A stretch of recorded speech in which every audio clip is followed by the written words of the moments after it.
Welcome to the Sports Card Lessons Podcast. I'm your host, Big Ken. Whether you're watching on YouTube or listening on a streaming service, please like, subscribe, and hit that notification bell.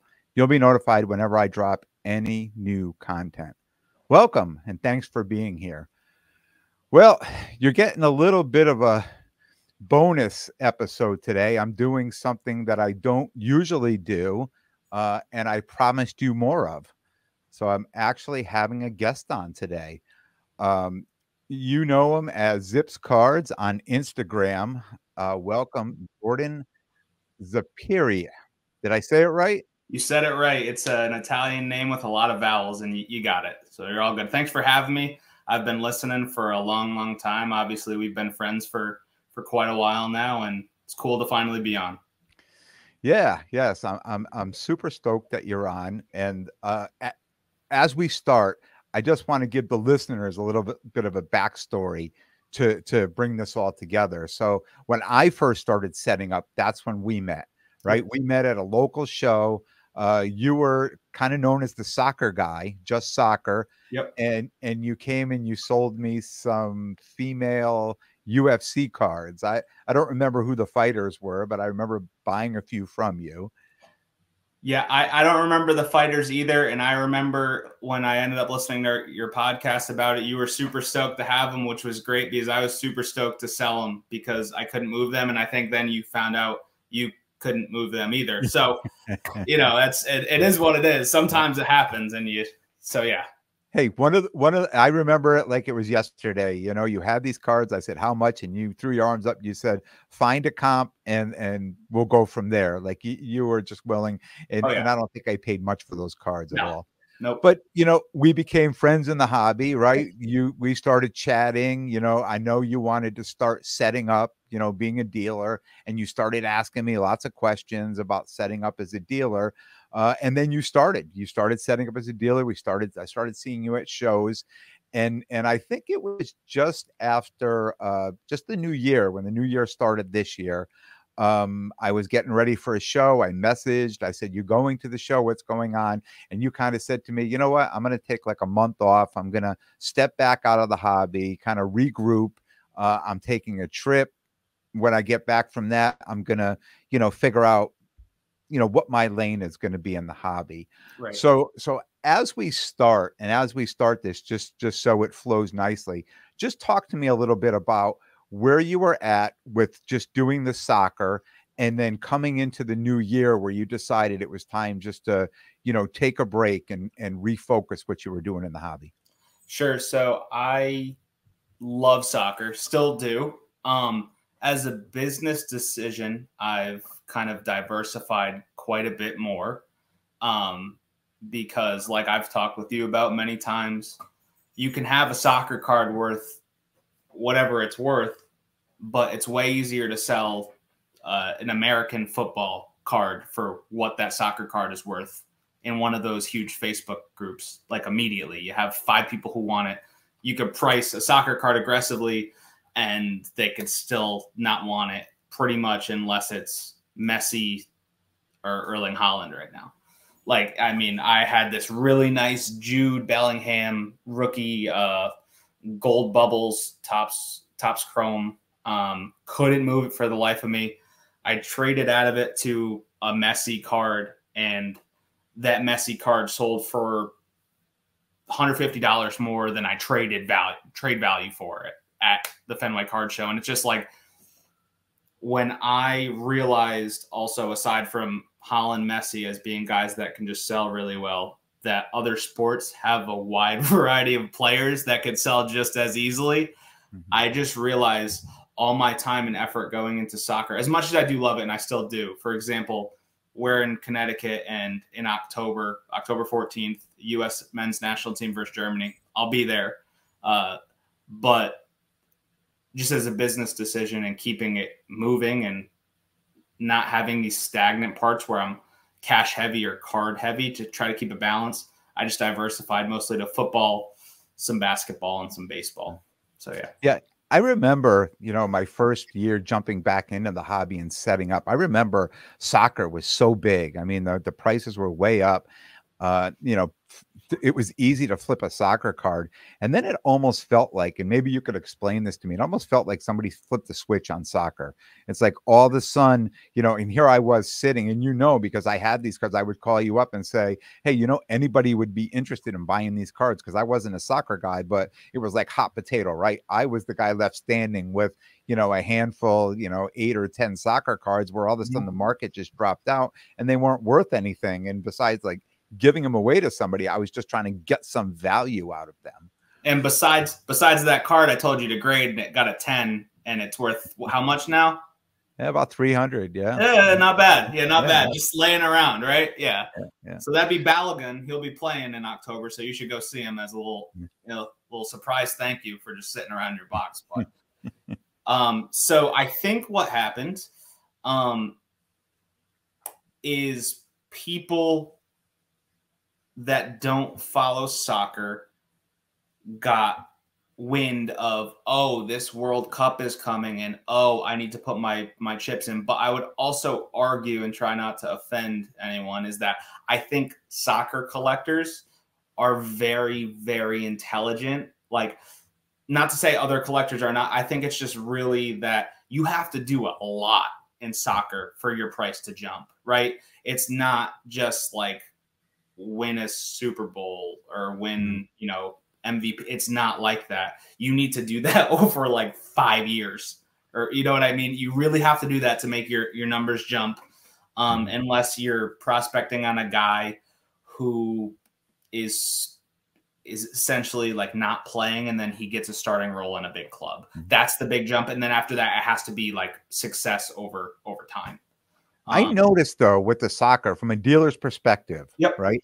I noticed with the soccer that it really, even when when it dropped off, and even when World Cup came and people said, oh, World Cup, I didn't really see or hear of that much soccer. What I can say is, over these last 2 months at shows, I've just noticed that everybody asking for soccer, everybody showing up with soccer jerseys on, and in cases, I was just at the Chantilly show, whenever it was, a few weeks ago, and I know that soccer was really big. I mean, going from case to case, and I could see so many people had soccer in their cases, and I'm thinking to myself, well, I know the women's soccer, because World Cup for the women is this summer, but it just seems like all of a sudden I can see the soccer market is really starting to ramp up again.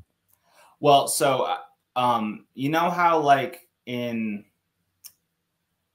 early or like mid spring, like March, April is the best time to buy quarterbacks. Right now is where did you hear that? I mean, come on. Did you hear that on the Sports Card Lessons podcast? You've said it. Also, like I feel like a lot of people have said that. But yes, you've said that. It's a great plan that you've gone by. But for soccer right now is the short off season, right? And the off season is not even an off season, because there's some international games going on. But the Champions League wrapped up, so it's a good buy time for a lot of people, and then the hype will come back around when the season starts. And so I think it could be some of that. And there's also right now is like the transfer market. So there's some big transfers that are happening. Pulisic, Captain America, is rumored. If not, I don't know if it's, I know there's strong rumors, or it happened that he's going to AC Milan, which would be huge, big Italian club. And so he can play a little bit more, but yeah, the transfer market will get people excited to buy cards too. Jude transferred to Real Madrid from Dortmund, so things like that. Having our U.S. players transfer over to those leagues, I mean, it only helps us, right? Moving forward, it's only right. Yeah. So like Balogun, the striker that the card that you had, he was on loan in the French league, and I mean there was a point that this 21-year-old striker that was born in New York City had more goals than Mbappe and Messi. And it's like, what? And he was supposed to, not supposed to, he was supposed to play for the English national team, but he just could not get run with the top club or the top level, because they have Harry Kane. They have other experienced strikers. So then he just came over, and obviously you see the price jump. But Yeah. he was on loan from Arsenal, which is a huge club. So if Arsenal wants him back, they'll be huge. But a lot of people say that he's going to go elsewhere. So I'm excited to see where he goes too, because you could see another jump in the prices because he's awesome. So that card's a hold. Just I wouldn't move it, especially if it's you just found it laying around and it gemmed. I mean, I would just hold it unless you want extra $300 right now, or you never know. I mean, gosh, he's 21, so another 3 or 4 years. His only rookie card, right? That's his only rookie card. That's it. Yep. Yeah. Good. That, or he has like a scorecard, but that Prism one is the one. You know. Nice. Yeah. And I'm happy to have it. Absolutely. So you take time off. Yep. Right. And then you take a trip and you come back. Talk to me about coming back and getting back into the hobby. What was the new focus and you know, what was your new lane in the hobby? The new focus for me was I wanted to kind of up it from just like a hobby of me just messing around here and there and I didn't really have a plan. Like I knew like what you could buy to do this and that. And I had dabbled with grading some cards in the past, and it worked out pretty great for me. So I was like, maybe I chill out on doing some breaks, and then I use that money to buy some raw cards to then grade and see where it takes me. Mm-hmm. My business teacher from high school, also loves cards, and he had seen me in one of the Facebook groups, and we had messaged and kind of reconnected. And now we started this partnership of trying to, you know, act as dealers, but, you know, doing it with a partner is pretty great. I know you've talked about having I know you mentioned like Rob is like, a while back you would say he was like your show partner, and it's great to have that. And it's great to have someone that can, in a way, hold you accountable, keep you focused, not divert. Because I know you've mentioned it too. It's fun to go and like rip a hobby box, and you can hit a cool card, which is great, but it's like it's not sustainable at all, you know. So yeah, and the odds of hitting the card you need out of there, you know, and it's never the guy, it's, you know, that's in 100 breaks or rips 10 cases. It's always the guy that goes and buys one box and opens it up and hits the card, you know. So and I've seen that happen over and over and over again. So now you've got a partner, you know, you've got a hobby friend, which is important. You know, we talk about this all the time, and I talk about, like, I probably wouldn't have stayed in the hobby. I may have stayed in the hobby if I met other people, but meeting Rob is really what, you know, we helped each other, right? Everything was all bouncing it off each other, and we grew together in the hobby, which was really cool. And then, you know, we ended up with the Wolf Pack, right? Which is now we've expanded that group, you know, we have more people. And I just think it's important to find your people. And that's really what helps you, you know, helps you be successful in the hobby. Right? Yeah. Absolutely. I mean, because Matt, he also, you know, he started some pretty large companies, one being Ivoriella, which is a huge clothing brand. If you ever see those elephant t-shirts going around, he was CEO. He found that company. So, you know, he comes in with a lot of knowledge as my former business teacher too. And just his knowledge in business overall, as well as my hobby knowledge that I'm actually just applying now, because it's been there. Like, mind you, the hobby knowledge has been there. I've just decided not really to act like a degenerate anymore with just the you know, the aimless spending here and there.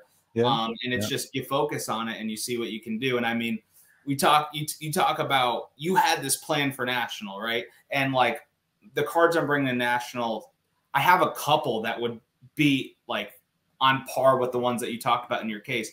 But in reality, and you know, I've talked with you a lot more about it than, you know, that I'm even mentioning here. I've just fast tracked that to knowing like, hey, I have a table at national now. Like, I need to get it in order. And we kind of did pretty miraculously, I would say, just snapped it up out of nowhere. Would you agree? Absolutely, Yeah. 100%. So And that really brings me into like part of your plan, and you know, we've talked about this where, you know, you were coming to me, you know, back at the beginning talking about setting up as a dealer and Mhm. how, you know, the best ways to go about all that stuff. And I kind of mentored you a little, right? So now it's almost flip-flop because now, you know, you're the one that I'm looking at that is buying all these raw cards, right? And you just have a great eye, obviously a great eye to pick up these cards. And now you're grading them, and over and over. I'm seeing all these cards that you've picked up, um, you know, and you can talk about what the percentage is of on the value of the card when you're buying say a card raw for say 300 and it gems and now it's worth, you know, an X amount, you know, where the profit is. But I, you know, I'm learning, like I've been grading so many cards now, just learning, you know, that it's easier. And I talked about this last week. It's easier to buy raw cards, grade them, and sell them, and have a great margin versus buying a graded card and trying to flip it, and the margins are terrible on it. So just talk to me a little bit about getting into this whole raw and grading and kind of your percentages and sure, things like that. sure. So I truly don't think there's an one percentage. Like I'm not someone who's going to be here and be like, hey, I'm buying at 75%. I'm buying at 80%. This card, right? Here we go. I know it's probably a little early to take it out and show you, but this card that hopefully someone could help me with and tell me a little bit like what it is. All right. So just now that you've pulled it out there, just tell the audience what it is. It's the Trevor Lawrence 2021 Donruss rated rookie, not optic, just Donruss orange auto. So I got it at Mohegan. It was in the Panini sealed, you know, like a redemption because he had all the redemption autos. So it was in the Panini sealed, and the comps were 670, and I, with cash and trade, I gave him 700 value for it. But guess what? It's a PSA 10 auto 10, and there's, I believe, well, it's a pop 1. There's none higher, but total population is 2 or 3. So, and what's it number 2? It's not numbered. So that's another thing. Thank you, Ken, for the leading question. I appreciate it. If anyone knows a little bit more about this, because I tried to look, it was on like Cardboard Connection, how they have the pack odds or all of that. They had these colored rated rookie autos, and it didn't have any numberings or even odds on them. So if anyone has an estimated print run, that'd be great to know. It looks, I mean, from the PSA population, looks like there's significantly more of the bronze ones than this orange. Mm-hmm. And on eBay, I didn't really see any of these for sale. I think there were like I think the 2 other ones I mentioned that were graded at PSA are on eBay. So, you know, that's all I know. But it had the sealed comps around 670. So I was like, I'm going to try to grade it. You know, and this is the type of card. If it nines, you're still going to make some money on it. Yeah. So it really depends on the type of card that you're buying, I think. So if it's a nicer card and it's raw and it looks good, in this example, I paid over 100% comps, and it's going to work out great for me, I think, honestly. But you know, it's all about risk. So Matt actually too was another one who explained to me. He's like, if you don't take risks, you can't reap the rewards. Because I went from someone that was kind of, I was doing all the, you know, the breaks and just having fun and not caring. And then I got so anal about like like you're talking margins. I kind of needed that voice to be like, hey, these are calculated risks. These aren't just let me spend $700 to get in a break. This is let me spend $700 to buy this card with a purpose. Now, right? is this coming from, you know, your partner was obviously a business teacher and really good. Now, is this kind of coming from him? Is this things you're learning, and is this kind of his voice, or was this just something you guys came together with that? I think for this specifically, sometimes it's like, you know what's right, but you just need that, like, it's like you have the angel and the demon on your shoulder, you know, and sometimes you just need that reinforcement from your partner to say, hey, this is, you know, we're taking this risk. And also, like, the same thing at Mohegan. We bought a Joe Burrow Kaboom, and we paid close to 100% value on it, but it looked good raw, and it got a 9. But like after grading, we may make $50 or $100. But like if $50 to $100 profit is like your loss, yeah, that's a pretty good business model. And on a guy like Joe Burrow, who's liquid, yeah. right?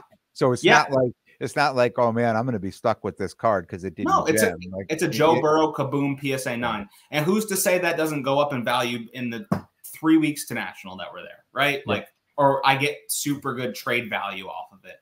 There's just a lot of ways you can take it.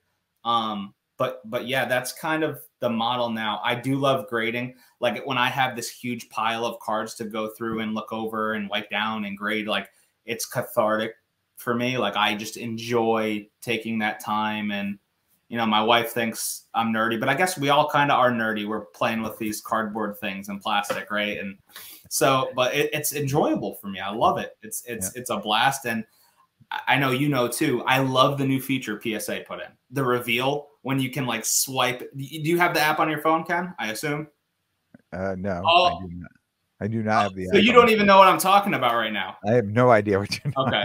Okay. So live in action on the podcast, I will show you. So for these last cards that came in, right? If you could see how it says reveal. Sorry. Yes. Yeah, go ahead. It says reveal. So I will go to reveal. And this is a great, you open in the app it backwards, Ken. Look what happens.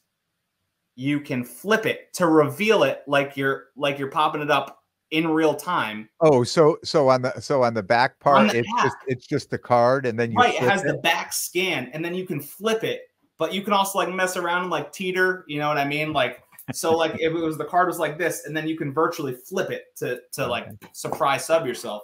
Because before it was just it'd pop up with all your grades, and it's like, well, that's not as suspenseful. But they did that, and I think that's such a great touch. For all of the bad that PSA can be, I love that. So I go on and I just check, like I just do it on the computer. I go down and check, you know, it's in grading, it's in, you know, QA check 1 or whatever. But I know through my Capital One credit card on my iPhone, same exact thing here. Through and it says your purchase at PSA has been approved. So now I know it's done, and I can estimate a week or so. I know I don't have to go back and click on that one because I just know it's done. It's the most exciting charge on my credit card that I get. Absolutely. Whenever I see that, I'm like, yes, they took 500, whatever. You know, like, and every other time.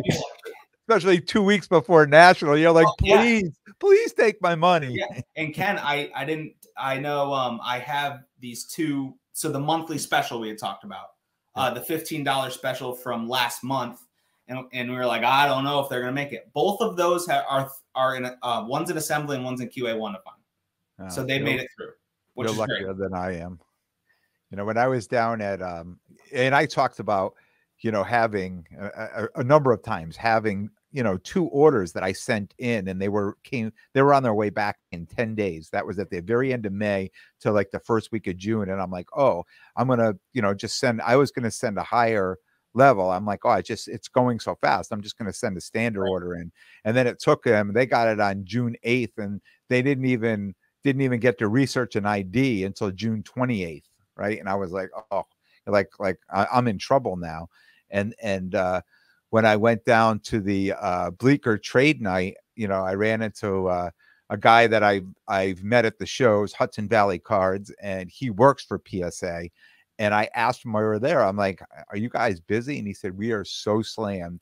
He said May was like a slow month to them. And then all of a sudden, June, they had all these different $15 for, you know, Pokemon, or was it Pokemon cards and all this stuff. And he said, all of a sudden we just got slammed, you know, and of course everybody's sending in orders now that they're fast tracking so they can have these cards back for the national, like I am, like you are, like, yeah, we both did it. Yep. So many people are. So yeah, so I don't have, I'm really not banking on that one order that I put in, that I had some cards I really wanted to bring with me. I mean, if they come, they come, but I really don't think that they're going to make it back. But all my other orders that are there should definitely come back. Yeah, and that's part of it, right? Like it's just PSA, you have to do an advanced or pay up. That's kind of what it is, I guess. Like really, there's like I feel amazed that because the special I used was the 90s plus, so it was any cards from the 90s to current was $15 per, and I was like, wow, that's amazing. So sent out those, and obviously everyone else did, but somehow it's made it through, and I'll probably get it back within like 30 days. So yeah, you know. Knock on wood. Yeah, right? yeah. I calculated mine out, all the ones that I sent in. I said, okay, we've got so many days. I want these back, so I'll send them at this level to get back in 10 days or 15 days or 20 days. And I did that with there's no guarantee, but you know, one thing that you told, we had a conversation the other day, and it may be great just to throw it out to the listeners too, that if you have like just a regular order and you have like an express like a higher value, to package them together in one box, because this way they're going to open the box, and the one that you're expressing they have to put in, so they're going to put the other ones in. So there's no guarantee that they're going to get done faster, but at least they get entered into the system faster. Because I was on the phone, because I had called PSA, and I'll say exactly what the rep said to me. So basically I questioned him because I sent out one of those monthly specials I talked about on its own, in its own package. And it had gotten there about 2 weeks before this other one that I sent with, in this other package, it was one of the monthly specials and 2 regular orders in that same package. So 3 orders in one package.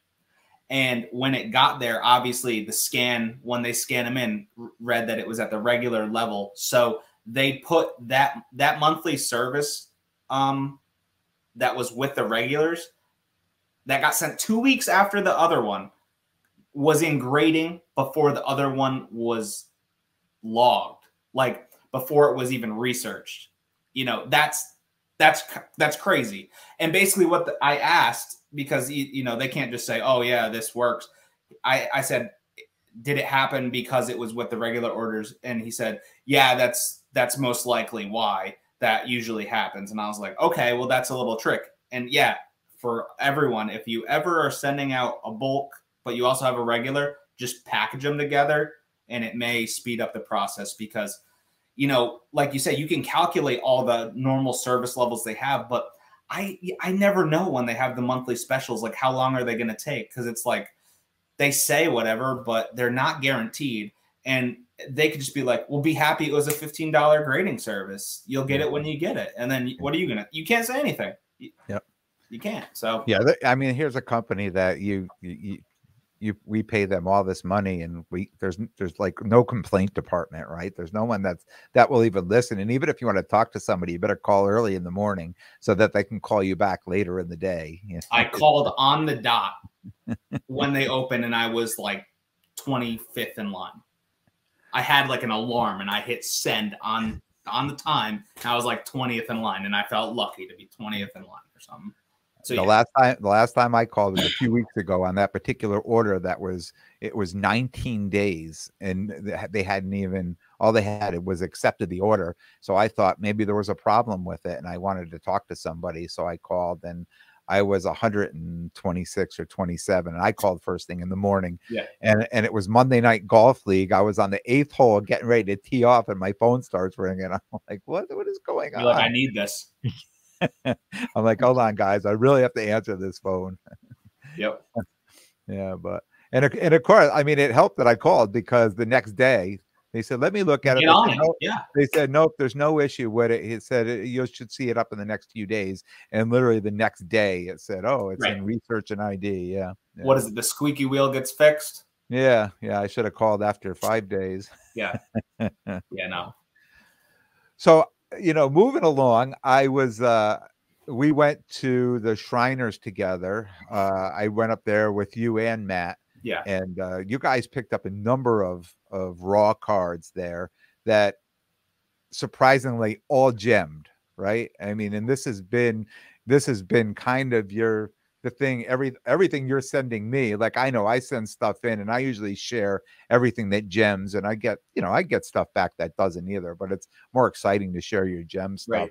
Right. So just kind of talk to me a little bit just about, you know, getting these great, getting these gems, but also what the percentages of not. And I'm going to tell you the reason I asked this question, because I think every order I send in, I'm getting 10s and 9s. Like, I've never sent an order in and got all 10s, right? And I've never sent an order in and have got no 10s.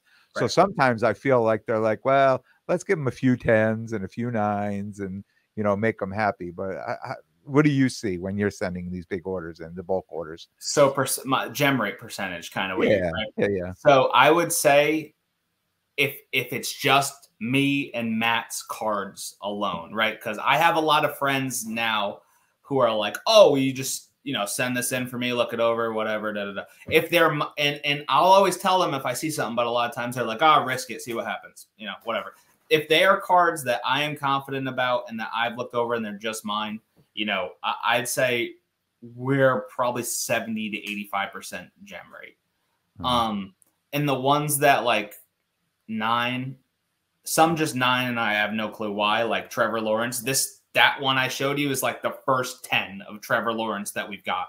And I have it's like a running joke between me and Matt. We cannot. And if I remember, the Trevor Lawrences, they were all redemptions, right? Wasn't most of I think the Panini Black and the higher ends, but I think like the Don Russ and stuff, weren't they all redemptions or no? This one was a redemption. The person I got it off of said he pulled it out of a blaster. Oh, okay. Yeah. Which is a crazy blaster pull. Like, geez. Yeah. But basically, and something I would say too, if you maybe were kind of like me and you're like, well, I'd kind of like to take it a little more serious and see where I can take it from. It can really start small. And what I'll say is, like, there are cards out there that you can buy in the dollar bins, and you can spend $19 to grade them, and you can sell them for around $70 to $100. Now, if you do that, say you get like 10 of them, and they all gem, and on the low end they all sell at 70, you made like $700 for spending maybe, $10. $10. Right. And that's like best case scenario. So don't get that twisted, but it is possible. And like, for me and Matt, I wanted it to kind of be organic rather than just like, hey, let's just dump a ton of money into it and see what can happen. So we did. We grinded them out. I was buying a bunch of Messi, Haaland, Mbappe, Ronaldo, just refractors, not numbered, from 2020 Topps Chrome. You can get them for $3 to $5 a piece on Whatnot. Now, obviously, you can't see them on Whatnot, but they're so cheap. And I've graded, as you know, I've graded a ton of the soccer. So I really know that product. So another thing, if you're starting out and you're just trying to build like a bankroll, try to grade a bunch of something that you're familiar with, that you can pick up. Because a lot of people had trouble grading UEFA Topps Chrome, the 2020. So that's the Bellingham, Pedri, Musiala rookie year. And the issue is because they wouldn't look on the back, especially on the numbered parallels. On the back at the top, there's a little chip. And a lot of people wouldn't even know it's there even if they were looking. But it's just like those little things, like, for example, 2017 Prism Mahomes, right? There's the dimple. Imagine if you didn't know that dimple was there and you were just buying raw at will of that card. You could get smoked on it. So if you know a set really well, you can go after these lower end cards and you can make that money. For example, like I had said to you, if you had that value box out, I probably would have bought that Balogun off of you for $1 and graded it and had $300, right? Like that is, but that's true. That is absolutely true. I found a Musiala, not this past New Year's, but the New Year's before, that New Year's show in Springfield.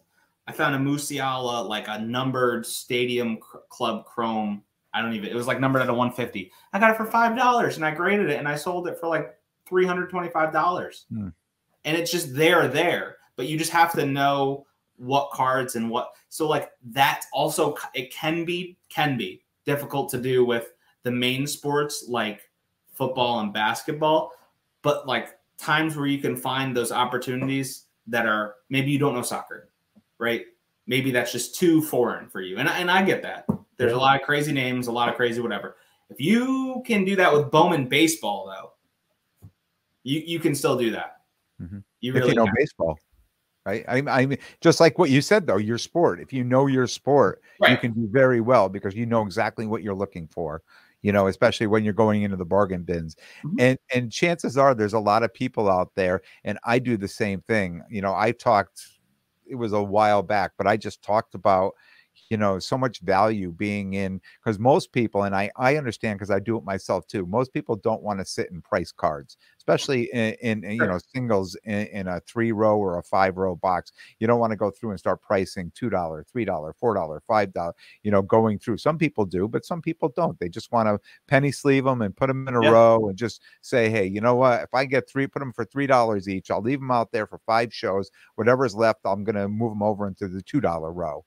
And then whatever's left after that, for a couple of shows, they'll go to the $1 row, right? So, and that most people do that. So then if you're coming along and the sport and you know what you're looking for, you could go through those dollar boxes and really find a lot of value, especially what cards that, and where do those cards come from? Like, I know where mine came from because I have a whole 5-row box of 2021, rookie cards, because I was just ripping a ton of wax back then. And I just and most of them all just got put into penny sleeves immediately. And most, probably 40-50% were put in top loaders too. So they're really pack pulled cards. So if somebody goes through that and buys it, they're going to find a lot of cards that could probably gem if they graded them. And I think you saw that the most about what I just talked about. And it was with soccer, and it was with me at Shriners when you sat there and you literally looked at me like, dude, what's wrong with all these cards? Why are they all here? Because the women's soccer card market. Yeah. And not everyone does. And there are all these cards of, I remember Trinity Rodman, Sophia Smith, and I know you can rattle off a bunch of other names, but they're all there. And you're like, he's only selling for this. And you're like, are you sure it's okay? Are you sure it's okay? I was like, yeah. And what did I do? I went to the men's soccer and I picked a bunch out. And one of the cards that gemmed from I picked up like 20, 25 cards of a stack in this value box. One of them gemmed, paid for all of the cards I bought in the stack. Yeah. And now I'm stuck with a bunch of Messi and Mbappe that I'm going to bring to National, and it doesn't even matter what I sell them for. Yep. But that's what's great about it, because I remember it. You were looking at me like this. You're like, something's off, something's wrong. And I was like, no, it's not. And you I thought my eyes were deceiving me. I'm like, they probably have marks on them or something. Yeah. And there was a lot of good value. And here I am getting ready to go to National, and I have a box of the NWSL cards, that I've been taking out. And immediately in my mind, I'm like, okay, if I put it in 5 rows, I can put, this dollar amount, that dollar amount. And I thought to myself, no, this is a little bit more important to me. Because this is a sport that I really know, and I know who's valuable in these cards. So this is going to be, and I decided tonight before we came on, I decided I was going to get dots, like green dots, orange dots, yellow dots. And I'm just going to go through and, price each card, just because I think it's that the women's soccer to me is that important that I can do that, because there's not going to be that many people looking for it, but the people looking for it are going to be excited to buy it. Yeah, they're going to feel like you did when you came across it at the show. Yeah. Absolutely. Yeah. And that's another thing to remember too when it comes to the value box and things like that. Remember, you never know what people got those cards at, and I don't mean condition, I mean just price wise. Like, they could have just been given to, like, you really just never know. And don't question a good thing sometimes. I mean, obviously don't be naive, but like if it's in the value box and like the value box we're talking about, I know you remember exactly what I'm talking about. Oh yeah, Shriners. You could tell that there were so many and of so many products. Like I didn't feel any risk in buying them. I mean, none of them. I think out of the 25 I bought, like I didn't grade 2 of them. And it was based off of a centering issue that I probably should have seen in the top loader. Like I should have just looked at and known, but I missed it, because my eyes were like, holy crap too. Like, this is amazing. Yeah, and from that, like a Jude Bellingham card I bought, because the whole lot I had bought for like, it came out to like $7 a card. I sold a Jude Bellingham that gemmed for like $125 off of that. Wow. You know, and it was great. It was a great opportunity. And I know you did pretty well with it too, I believe. Yeah. Especially on the grading side of it. So Yep. So we're getting ready for National. Yep. You're setting up, first time setting up at National. What are you bringing? What's your thought? What do you think's going to work for you out there? Sure. So, I am surprise, bringing a ton of quarterbacks. Yeah, been buying a ton of quarterbacks to grade just because that is historically, and not just because you said it, but historically, I remember because when I went last year in Atlantic City, you know, I went with soccer, and there is a ton of soccer there. Don't get me wrong, but man, the frenzy around quarterbacks is crazy at National. Like, is crazy. And it was last year was Tua and Jalen Hurts that people just were foaming at the mouth for. And I feel like in all the Facebook groups right now, I mean, obviously T-Law, but like people want to go for those lower end quarterbacks, or maybe there's just more people that can play in that game. So prior to Hurts making it to the Super Bowl, it was Tua and Hurts that were that lower tier. And I think this year, I mean, I see so much crazy stuff about Sam Howell, like so much. I just can't wait till we're at National and everyone's gonna be like, "You got any Howell? You got any Howell?" I'm like, "No, I have none of that." Yeah. You know, I basically T-Law, some. But I do want to say though, last year Tua was kind of a surprise last year. So they made that trade, right? They sent the Cheetah down there. The Chiefs sent them down there to Miami. Yeah. But you know, in the weeks building up to the National, he wasn't at a fever pitch like he was. It blew up there though. Yeah. Yeah. He totally blew up there at the National. And I'm kind of waiting to see who that's going to be this year, like any news. And I think he blew up because they were talking about there was, you know, him throwing the ball to Tyreek Hill, right? There was something like throwing a bomb to him or something. There was some video that surfaced, which really, it's something as small as that gets people very excited about something. Yeah. So I'm really, it's going to be one of those things you're going to wait to see, like who all of a sudden, like, I think we've talked about this a lot that, you know, we thought Trevor Lawrence all along that he was going to be, but, you know, I'm just hoping that he's not so overpopulated there that, you know, the people who like yourself with that card that, you know, all of a sudden it just becomes, there's so many Trevor Lawrence out there that, you know, people are the prices are coming down on it almost. Yeah, no. And that it's almost like he was such an obvious choice that like, you know, but I wonder if Fields is going to be that guy. And I don't know if it's that boring of a narrative that it's just in Chicago, you know, or right around Chicago that like there's just going to be so many Bears fans there. But that, you know, who I think could be the sneaky one, and it's not that sneaky, you know, geographically and like just franchise, is Jordan Love might pop off. I could see that. I saw a lot of people, and I mentioned this at one of the shows I was at, just spending big money on big money on the cards, on Jordan Love cards. And I mean, I know he's starting, but you know, he's been there for a while. And so was Rodgers, and then wasn't Favre. Like, I mean, like that's another thing I will say too, is like Green Bay has these quarterbacks with crazy long. I mean, they've had like 2 true starters like forever. You know, I get. I mean, we saw him play last year, right? We saw him fill in last year. He had some flashes. Yeah. I'm not saying I'm going to have any Jordan Love when the season starts, but at National, you know, it could be popping off there for sure. Yeah.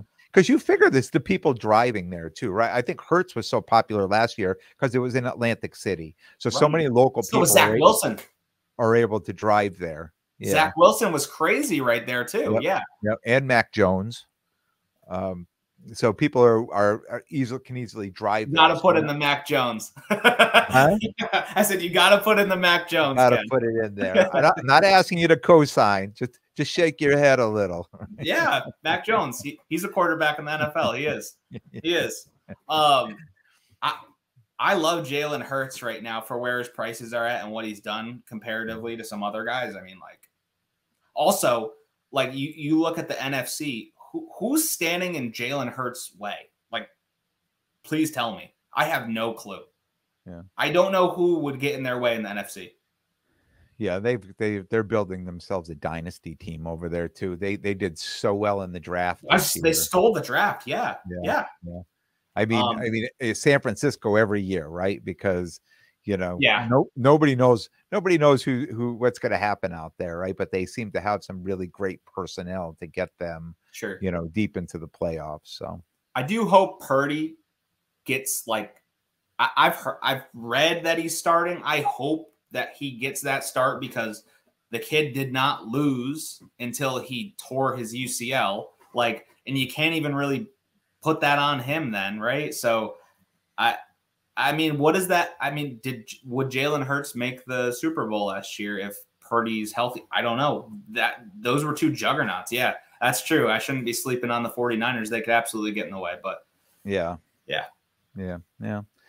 We'll see. We'll see what happens out there with the quarterbacks. I just bought a Trey Lance XRC BGS 9.5 for so on the cheap. I couldn't resist buying it. People are still hot on him. People are still the price was way down. I bought the card because the price was so low. I just shook my head and said, okay, I bought it. And I'll have it, to go out to Chicago. But, you think last year at this time, that was probably $1,000 card. He was hot at National too. Yeah. I remember people were going crazy for his high-end stuff, Trey Lance. Mm-hmm. Everyone, because of his athletic, ability is like, oh, he's going to be the next Mahomes. I remember everyone saying that about Trey Lance was, oh, he's going to be the next Mahomes. Yeah. But yeah, I'm excited for National. I'm really interested to see what it's like there. Because this will be my first time going to that convention center, and I've never been out there. My only National was Atlantic City, and I went for a day or like a night and a day, and I had a great time. Yep. But being on the dealer side of it and being set up there for days, I mean, I'm really excited, and I'm bringing I didn't get a 5-row. I have 2 3-rows of just a bunch of soccer rookies and stars, and the stars are parallels. The rookies are base and parallels, but it's not going to be any garbage. And then I have this huge, the other 3 rows probably going to be Bowman, and Bowman's great too. I mean, I could absolutely get robbed in something in Bowman because someone in Iowa hits 3 home runs that I didn't hear about, and their first Bowman base card I have for $1 is now $25 because that really happens. I mean, that's Bowman's the funny thing. That's the funny thing about any of those dollar boxes, and you talk to dealers all the time, and they're like, sometimes you start to see when somebody comes up and buys some cards, they start to look at every card that's going through, just to say, oh, wait a minute, this was in the wrong box or this wasn't marked right. So they almost let you, the customer, because who has the time to go through to keep going, especially in this, when the sport is in season, right? So at the beginning of the season, the person was not doing anything. And now, 2 months in, now he's a starter, he's hitting the ball or he's doing whatever. And there's more value up on it. So I know. And I think I was the one that told you were like, yeah, I have these 2022 Bowmans. Should I bring them out? I'm like, yeah, you should bring them out. Like, you have the number one, well, besides Ohtani maybe, name in baseball right now, Elly De La Cruz. And you were like, who? And I was like, just turn on ESPN. You'll know exactly. He stole second, third, and home. I think it was on the same pitch or 2 pitches. Unbelievable. If you haven't seen it. But I'm not ripping those boxes. There's 15 of them. I'll sell them all. I'm not ripping because in my luck, I'm going to rip them open and there's not one of his cards inside there. Right. So I would just assume sell them off and hear somebody say, oh, I got an auto of them or whatever.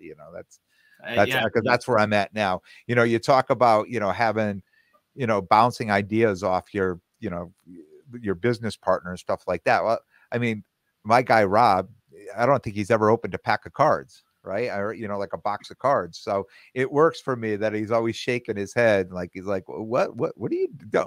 Why would you do that? He's never gotten into a break, So he's kind of been my voice of reason a lot, down, coming down the home stretch of just staying out of, every once in a while it's fun, but like it's kind of like if you're doing it, I really do relate it to if you go to the casino, spend what you are okay with spending for what you're comfortable with for entertainment purposes. Don't expect any ROI out of ripping something.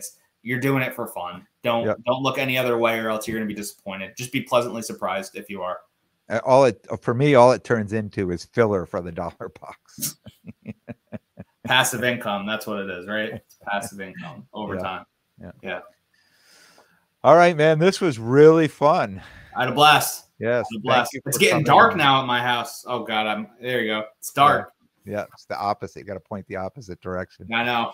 So tell everybody how they can reach out to you and tell you more about your Trevor Lawrence. It's Orange Auto Donruss card. Oh yeah, please. So it's a Trevor Lawrence Donruss, the rated rookie number 251 orange. If you have any information on even a guess at a print run, I'd love to hear it just so I could try to tell someone if they look at a card that's not numbered and say, why is it this much? So I'll have some sort of reasoning.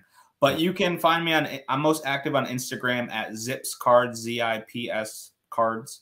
I'm also on Twitter, but I'm not, I haven't hit the algorithm on Twitter yet. So I don't think I will with the new update. So, and then my quote unquote business account with my buddy Matt, it's going to be Kraken Card Company, like the octopus. So KRAKEN.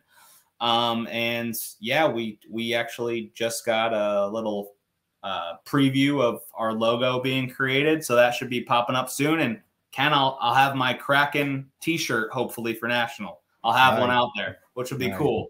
I'll send you a message of the picture we got of the from the designer, so it's cool. You're gonna have business cards too. You're gonna have the whole that may be a little too professional for me. I'll have to look into business cards. Do you have business cards? I do. All right. I try to hand them out, and it's funny. I should get the ones that have like the barcode on it. And there's a nice suggestion for you. I'm old school. I had the old school. It's got your your information and all that stuff on it. You hand it out, and a lot of people just take it and they take their phone, they take a picture of it, and they put it back down on the table because they just they don't want to take the card itself, I guess, and put it in their pocket. But my next one I get is just going to be the barcode where they could just scan and or you put the business cards in the back of the slab sleeve. Yeah, there's an idea. But that means they're buying. They have to be buying it. Well, that's the only way they're getting a card. They'd probably be more likely to reach out if they buy a card off of you, or to follow you. They'll be much, more likely to if they buy it. So then they'll have it instead of, oh, who was that awesome guy? You never know. Plus, yeah. But all right, it was cool. Thanks for having me on. Yep. Thanks for being on, and I will see you next Chicago. Yeah. I'll see you in Chicago. All right, man. Appreciate it. All right. Take care.